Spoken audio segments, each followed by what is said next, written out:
ราคาขอย่อคำมือไหวคุณครูผู้สอ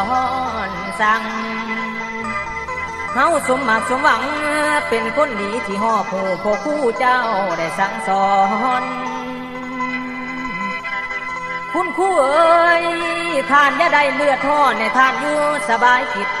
ทั้งกายยาและชีวิตให้สูญบานเอ๋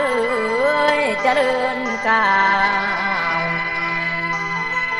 ลูกศิษย์เล่ามาขอไหวคุณครูอีกครั้งใหม่คุณของครูนั้นยิ่งใหญ่เปรียบสะดินและฟ้าโลกากวงเอ้ยกะบ่ปานเฮ้ยขออวยพรให้พวกทานจงเฮืองหุ่งสดใสอย่าได้มีโลกามาเบียดเบียนเอ้ยพระคุณ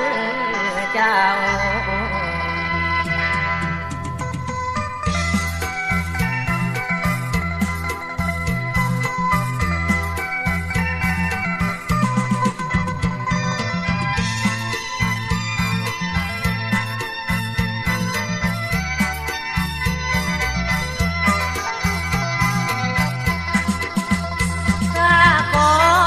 ไว้คุณครู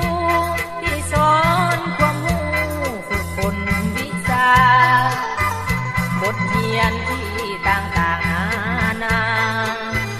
ถ่ายทอดที่ความรู้วิชาเพื่อความก้าวหน้า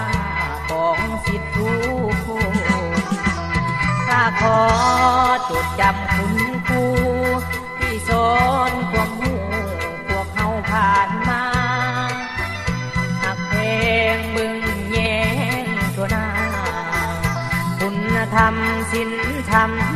นำหน้าช่วยพัฒนาให้ศิษย์เฮาก้าวไปครู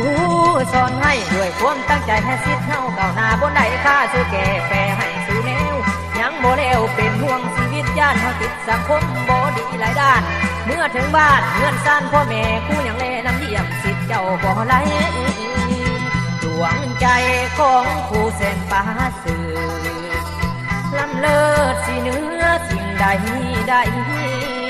จึงขอกราบคุณครูด้วยใจบ่ขอลืมไหลบุญคุณของครูเฮาเฮียนหูพอเฮามีครูเป็นแบบเป็นอย่างเป็นแม่พิมพ์เอกอ่างหวังให้แก่เฮาแม่นว่าเจ้าจะตกทินนินใดจากดวงใจและน้องของศิษย์ผิดน้ำคู่เจ้าท่านคู่เว้าอาจารย์สอนสั่งมันยังฟังเลิกไว้ใจนั้นบ่ลืมศิษย์ป่าปื้มห้องทรงเป็นก่อนหวยพรมาสู่อาจารย์เจ้าก็อย่าได้มีมองเศร้าในใจเด้อให้สดชื่นขอให้ยืนเด้อละแม่ละอยู่เรื่อยอยู่เรื่อย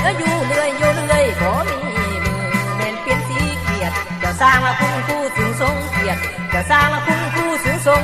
ศิษย์ลืมบ่ลง